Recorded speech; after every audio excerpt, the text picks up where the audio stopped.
Okay, now we're going to talk about PMI and how to get rid of it.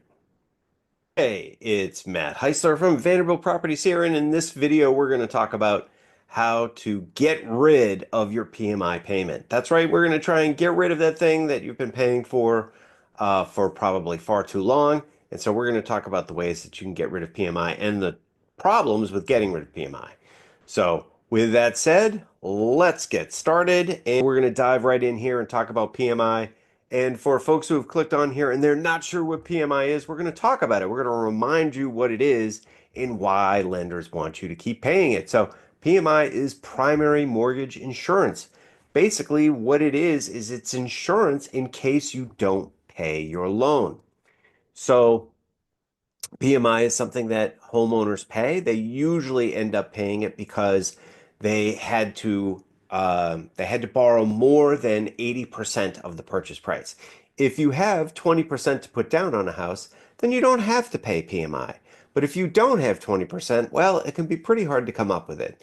And so what you have to do is you have to borrow more money. But if you borrow more money, then the lender takes more risk. So he finds a way, an inexpensive way, at least for the lender, to make sure that he's not taking on any more risk than he would take on if you were putting 20% down.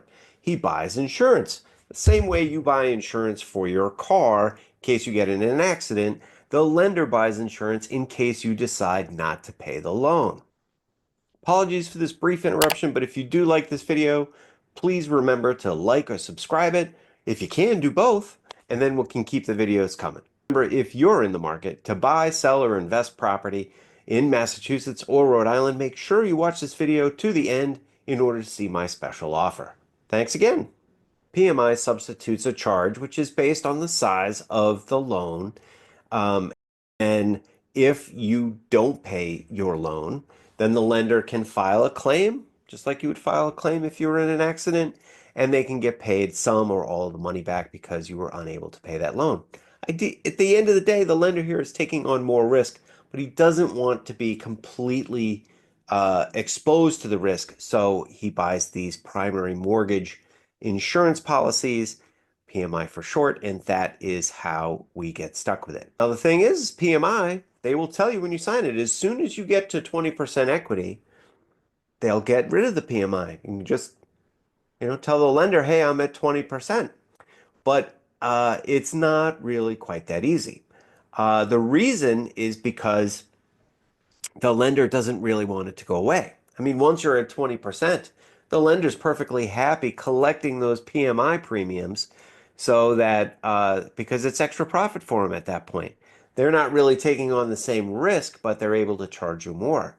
So you can't really just call the bank and say, hey, I have 20% equity in my property now. It's not really quite that simple. A lot of times the lender wants some other sort of assurance that it's at 20%. The last time I ran into a buyer who was trying to get their PMI waived, the lender wanted the equity in the property to be 20% of the town's assessment. Now, the problem with that is town assessments are almost always much less than the property is worth, especially here in Massachusetts. Basically, the way that we do town assessments almost guarantees that they're always going to be lower than the property's actual value. So it can be tricky to just have the lender look at the assessment and figure out that you're at the 20%. Usually you're a couple of years away or even more, which leaves you stuck with the PMI. So unfortunately, if that's the situation, a lot of times the best way to get rid of PMI means that you can refinance. Now, if you bought when interest rates were very low at 4% and all of a sudden interest rates are very high, it may not be cheaper to refinance to get rid of PMI if what you're paying in interest on the rest of the loan is that much higher. I mean, you definitely don't want to refinance and then find out that it wasn't a good idea to do that. So, again, but it is a math problem at that point. If you should probably have a pretty good idea of what interest rate it makes sense to refinance to get rid of PMI. But, again, when you refinance, you're going to go out there, get an appraisal. The appraisal is going to be at market value, right? It's not going to be what the town assessment is. It's going to be much higher than that. It's going to be at market value. And so you're probably going to be able to get rid of PMI much quicker through refinancing. But in either case, you definitely want to call the lender up and see what their conditions are for getting rid of PMI. Just don't expect them to do it automatically. They make a lot of promises that they're going to do that, but the reality on the ground is that it's not quite that simple. But if you do call the mortgage department, you should be able to get some sort of straight answer out of them based on your mortgage as to how they're going to determine when you've hit that cap. But if you have hit that cap and it's time to get rid of PMI, I hope this video helped you, and congratulations, you're not paying PMI anymore.